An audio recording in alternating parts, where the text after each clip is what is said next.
The wind blew hard through the dusty main street of Cedar Ridge, Texas, stirring loose sand into the air and carrying the sharp scent of sage across the buildings. Evening light settled low and orange, casting long shadows across the worn storefronts. It was a kind of day that made the land feel big and empty, the kind that reminded people how small they really were. Mary Whitfield sat on the rough steps outside Miller's General Store, holding her 7-year-old daughter close. Clara trembled in her arms, even under the wool shawl wrapped around them both. For 3 days, they had slept wherever they could, eaten whatever scraps Mary managed to bag, and walked the streets searching for work. But Cedar Ridge was a small town in a hard year, and no one had room for a stranger with a child. "Mama, I'm hungry," Clara whispered, her voice thin and weak. "I know, sweetheart," Mary said softly, smoothing her daughter's tangled hair. Just a little longer. Mary had knocked on every door in town. She offered to cook, mend, clean, anything, but every answer had been the same. Times were hard. No work. No space. No help. When heavy footsteps sounded on the wooden boardwalk, Mary stiffened. A man approached, tall and broad, with shoulders shaped by years of working cattle. His clothes were dusty, his hat shadowing a weathered face. He looked like the land itself, rough, steady, and tired. He stopped in front of them. "Ma'am," he said, touching the brim of his hat. His voice was deep, smooth in a rugged way. Mary straightened, pulling Clara tighter against her. "You new to Cedar Ridge?" he asked. "Yes," Mary answered. "We arrived Monday." He studied her carefully. Her dress was worn from travel, but clean. Clara's boots were scuffed, her little face pale from hunger. "Work's hard to come by," he said, not unkindly, "especially for a woman alone." "I'm not afraid of hard work," Mary replied. "I'll do anything." The man nodded slowly. Something shifted behind his eyes, as if he'd made a decision. "Name's Ethan Cole," he said. "I run the Double C Ranch 5 miles north of here." Mary waited, unsure what he would say next. Ethan removed his hat, running a hand through his dark hair. His next words were blunt, honest, and shocking. "Your daughter needs a home," he said quietly, "and my bed needs a wife." Mary jerked her feet, her face flushing. Several people on the street stopped walking, eager for gossip. "How dare you?" "Wait," Ethan said quickly, raising a hand. "I'm not meaning anything improper. I'm offering marriage. Proper and legal." Mary froze. "Marriage? To a stranger?" He continued, speaking with the straightforward tone of a man who didn't waste words. "I'm a widower. Lost my wife 2 years back. I've got a daughter, Sarah. She's 9. She needs a woman's guidance. I need help in the house, and I need a partner. I'm offering security, a roof, food, schooling for your girl." Clara looked up, eyes wide. "Mama, does a man have a real house?" Ethan actually smiled at the child, softening his rugged features. "A big kitchen, a warm fireplace, chickens, horses, plenty of room." Mary's heart squeezed painfully. The offer was outrageous, unthinkable. Yet Clara hadn't eaten in 2 days, and winter was coming fast. "I need time to think," she whispered. "Fair enough," Ethan said. He placed a few coins into her hand before she could protest. "Get a meal at Murphy's. I'll be loading supplies for the next hour. If you want to see the ranch, you can ride with me. No decisions today." He tipped his hat and walked away. An hour later, with full stomachs for the first time in days, Mary found herself lifting Clara into Ethan's wagon. "You don't have to agree to anything," Ethan reminded her. "Just look, meet Sarah. I'll bring you back before dark." Mary nodded, though fear and hope tugged at her chest. As the wagon rolled through the endless grassland, she watched Ethan from the corner of her eye. He spoke plainly, pointed out landmarks, talked about the ranch with quiet pride. "Why offer marriage to a stranger?" she finally asked. Ethan kept his eyes on the trail. "Because I know what it's like to be alone," he said. "And because my girl needs more than a father who can't braid her hair straight, despite everything." Mary felt a small smile tug at her lips. Clara fell asleep against her shoulder as the land rolled by, wide and golden. And when they crested the rise and she saw the Double C Ranch, a solid house with smoke curling from a chimney, something deep inside her loosened. It looked like safety. It looked like hope. It looked like a life she had almost stopped believing she could ever have. When the wagon stopped, the front door burst open and a young girl ran out. "Papa, who are they?" "Guests," Ethan said. "This is Mrs. Whitfield and her daughter." Mary's breath caught as the girl studied her with bright gray eyes. Everything in Mary's life was about to change. She just didn't know how much yet. The air smelled of hay and late summer when Mary stepped down from the wagon, Clara clutching her hand. The ranch felt alive in a way Mary hadn't experienced for months. Cattle lowed in the distance. Chickens scratched near the porch. The warm glow of lamplight spilled from the windows. It felt like a world already in motion, and she wasn't sure she fit anywhere in it. Ethan lifted Clara down with surprising gentleness. "Come inside," he said. "It's getting cold." The house was clean, but lacked softness. The furniture was sturdy, the shelves plain, the walls nearly bare. Everything carried a man's touch. Practical, simple, a little lonely. Mary's eyes landed on a framed photograph. A woman with dark braids and kind eyes. Margaret, Ethan's late wife. A girl's voice broke the silence. "Are you the new housekeeper?"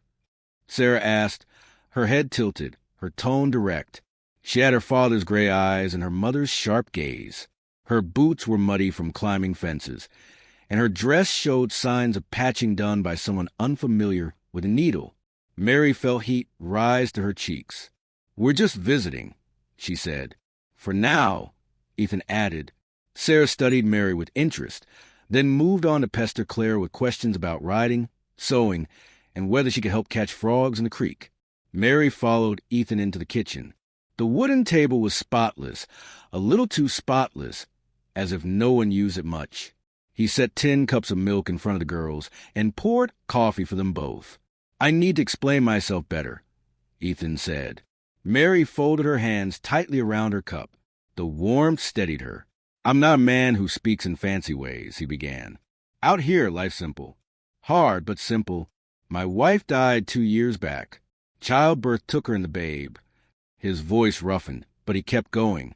"Since then, it's been just me and Sarah. I'm doing my best, Mary, but a girl needs more than a father who can barely sew a button. And this ranch, it needs a woman's hands. It needs warmth. It needs balance." He met her eyes directly. "And I need a partner. Someone strong. Someone steady. I'm offering that in return. A home, safety, and a place for Clara." Mary swallowed hard. "You're proposing marriage," she said softly, "to someone you don't know."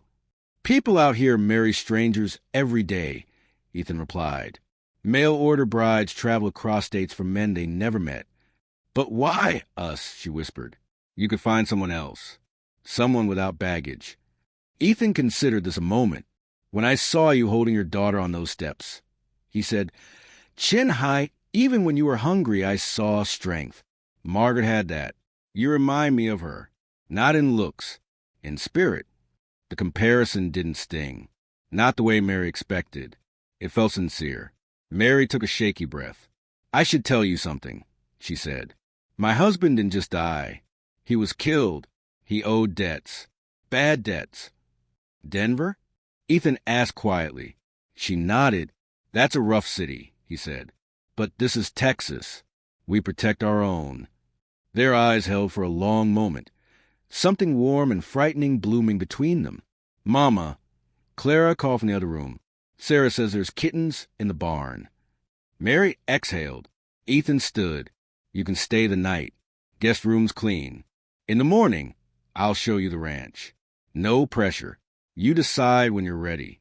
That night, Mary tucked Clara into the softest bed they'd slept in for months. The window looked out over the wide, moonlit prairie, still and shimmering in silver light. When the house grew quiet, she sat on the bed's edge, staring at the shadows moving gently across the floor, her thoughts too loud to ignore. Could she really bind her life to Ethan Cole? Could she trust a man again? She didn't know. But when she heard Ethan's deep voice drift up from outside as he worked in the barn, steady and low, her heart eased. For the first time in a long time, she didn't feel afraid. She felt safe. Morning came early. The crowing of a rooster echoed across the yard. Mary woke to Clara already standing at the window, her eyes wide. "Mama, look." The girls rushed downstairs, and Mary followed the smell of coffee to the kitchen, where Ethan stood at the stove in rolled-up sleeves, frying bacon with a practiced hand. "I cook," he said before she could comment. "Someone has to." Mary smiled despite herself. Breakfast was simple but warm, and when Ethan asked if she wanted to see the ranch, she found herself nodding before she even realized it. The day unfolded slowly, gently. He showed her the garden, wilted but salvageable. "The house needs a woman," he said quietly. "Someone who can make it feel lived in again." He showed her the barn where Clara was already holding a tiny orange kitten, her eyes full of wonder. He showed her the corral where Sarah climbed the fence like a colt with no fear. He showed her the land, rolling and wide, golden under the sun. Mary listened, asked questions, observed. And little by little, Cedar Ridge began to fade behind her. Little by little, a new life began to take shape. That evening, after supper, Ethan and Mary sat on the porch, watching the prairie turn pink under sunset. "Another night?" he asked gently. Mary hesitated, then nodded. Just one more night. But deep down, she wondered if perhaps her decision had already been made. The next morning broke with a pale gold light spreading across the Double C Ranch, soft and calm. But the peace didn't last long. Mary was sweeping the porch when she heard the sound of fast horses. Her heartbeat stuttered. She recognized that sound, the sharp urgency, the thunder of hooves, the way dust flew high behind the riders. Ethan stepped out beside her, calm but alert, his hand automatically drifting toward the gun holstered at his hip. 3 riders came into view, armed, hard-faced, the kind of men Mary had prayed never to see again. Clara peeked from behind her skirt, trembling. Sarah stood stiff beside her father, jaw set. The lead rider, thin, cold-eyed, dangerous, pulled up and stared at Mary. "We're looking for Mary Whitfield," he said. "Heard she owes a debt." Mary's stomach dropped. Her past had finally caught up. Ethan didn't move. "What business do you have with my wife?" "Your wife?" The man sneered. "Married," Ethan said firmly. "Legal and recorded in town." The man narrowed his gaze. "This woman owes money. Morrison wants his due." "Morrison doesn't run this county," Ethan replied. "And a woman's debts die with her husband once she remarries. That's Texas law." The riders shifted uneasily when several ranch hands stepped out of bunkhouse, rifles ready. The standoff stretched long and tight until the man finally spat into the dust. "We'll be checking that marriage certificate." "You do that," Ethan said. "Then ride on." The men wheeled away, disappearing down the dirt road. But Mary was shaking by the time they were gone. Ethan turned to her, voice softer than she expected. "They won't touch you. Not here." His steadiness wrapped around her like a shield. Later that afternoon, Mary found Clara crying under the kitchen table. She crawled under with her and held her close until the sobs eased. "Are those men going to take us away?" Clara hiccuped. Mary shook her head. "Not as long as Ethan is here. He protects what's his." At the word his, something shifted inside her chest. That night, Mary couldn't sleep. She sat by the window, looking out at the dark pasture where Ethan walked his rounds, lantern in hand, making sure everything was safe. He did that every night, to protect her and the girls, to protect their future, whether she had agreed to it fully yet or not. The next morning, Mary was pouring coffee when Sarah burst in, mud on her dress and fury on her face. "Sally Morrison pushed Clara in the mud," she announced. "Said Mama is a cheat who trapped Papa into marrying her." Mary froze. Her worst fear, other children repeating the poison of adults. "What did you do?" she asked. "I push her right back," Sarah said proudly. Clara dumped her lunch bucket on her head. Despite everything, a laugh slipped from Mary's lips. Ethan appeared in the doorway, trying to look stern but failing. "Girls," he said, "violence isn't." "Sometimes it is," Mary interrupted softly, kissing both their heads. "Thank you for defending us." Sarah's eyes shone. You're our mama now. No one talks about our family like that." Mary had to turn away to hide the tears. That evening, Mary found Ethan in the barn, brushing down his horse. She stepped inside quietly. "Ethan," she began, twisting her hands together. He set the brush down and turned to her. "I need to decide about us." "You don't have to decide tonight." "But I want to," she said softly. He waited. Mary took a breath. "When those men came today, when Sarah defended me, when Clara asked if we're safe, I realized something. We're already a family." Ethan's breath caught. "I know I came here desperate," she continued. "I know this started as necessity. But these weeks, Clara is blooming. Sarah calls me Mama. And you," her voice tightened, "you've given us more kindness than I ever expected to know again." Ethan stepped closer, just a foot between them. "Mary, I meant what I said in town. I'll never push you, but I'd be lying if I said I haven't hoped." She lifted her chin, heart pounding. "I want to stay, if you still want me." Ethan didn't speak. He simply reached out, took her hands gently, and brought her close. "I want you," he said quietly. "Not for the kitchen, not for the house. For me, and I want Clara. Both of you." Mary swallowed. "And I want to be your wife. Truly." Ethan's jaw worked as he fought emotion. Then he bent his forehead to hers. "Then let's begin proper," he whispered. His lips brushed hers. Soft, careful, reverent.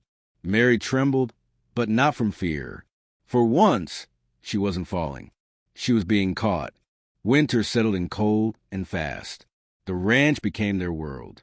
Warm fires, shared meals, the girls' laughter, Ethan's steady presence. Mary learned the ranch books, helped plant a garden, made curtains for the girls' rooms. She found strength she didn't know she had. Ethan learned to trust her in ranch decisions, asked her opinion, laughed with her, sat close beside her on the sofa every night. The night after Christmas, as snow fell outside, Mary whispered the words she'd been afraid to say, but it carried in her heart. "I love you, Ethan." He pulled her into his arms and held her close. "I've loved you," he said, "since the day you looked at me like I was a better man than I ever thought I could be." In late spring, trouble struck again. Rustlers hit the ranch and stole 30 head of cattle. Ethan saddled up instantly, but Mary grabbed a rifle and mounted a horse before he could stop her. "You're not going alone," she said. He stared at her, torn between fear and pride. "You sure?" he asked. Mary checked the rifle, steady as stone, positive. They followed the trail through rising dust. The rustlers were armed, dangerous men with nothing to lose. The fight was short but fierce. One rustler reached for his gun, and Mary fired first, blasting his hat off and dropping him to the ground in shock. Ethan's eyes met hers across the chaos. Pride, respect, love. Hours later, exhausted, they returned home with the stolen cattle and captured thieves. Ethan helped Mary down from her horse, his hands trembling. "Mary," he whispered. "You're a partner," she finished. He nodded, emotion thick in his throat. "My partner. Always." Months passed, full of growth and hope. Mary found herself standing on the porch one warm evening, one hand resting on her round belly, watching Sarah and Clara chase fireflies in the dusk. Ethan stepped behind her, wrapping gentle arms around her waist. "You made this place a home," he murmured. Mary leaned back into him. "No," she said. "We did." Ethan kissed her cheek. "What do you think we should name the baby?" he whispered. She smiled. Something strong. Something fitting for a child born of second chances. Ethan held her closer as the stars brightened over prairie. This land was harsh, unforgiving, but together they had carved out something rare and beautiful. A family by choice. A marriage built not on desperation, but on courage.